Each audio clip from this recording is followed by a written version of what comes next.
So ano nga mas effective dito sa dalawa? Ito bang citronella spray or itong citronella lotion? Based sa experience ko, itong citronella lotion, ginagamit ko lang siya kay Ada, which is 6 years old na nga ngayon. Kasi hindi naman sensitive yung skin niya. Before pa lang, may ginagamit ako sa kanya citronella lotion, which is a different brand nga. And then, nag-switch na lang ako to Mousse Gear nung nagkaroon sila ng ganito. Ito yung ginagamit ko kay Ada, yung papasok siya ng school. Pero kapag minsan nagmamadali na, ito na yung ginagamit ko sa kanya, which is spray lang. Ito naman, mas gamit na gamit to kasi both si Ada at si Isa yung nilalagyan ko nito. Si Isa kasi, bawal dito kasi meron siyang eczema, so bawal siya sa may amoy, bawal siya sa kahit anong lotion, lalo na kung hindi siya for sensitive skin. Ito nga si Buds of Citronella Spray, ginagamit ko kay Ada at Isa.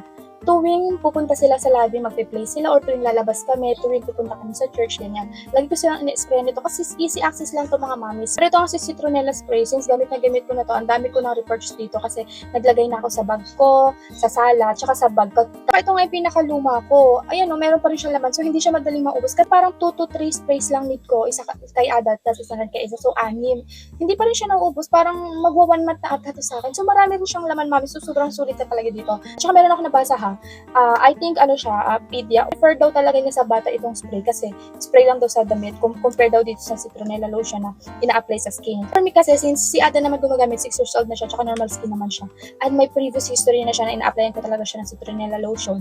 So para sa akin, okay na to, at saka safe din naman to, at si natural ingredients yung gamit. Siguro ang tinutukoy niya doon yung mga medyo parang matatapang na side na, so yun nga lang. So ayan nga lang mamis, ililink ko na nga lang itong dalawa kung gusto niyo rin.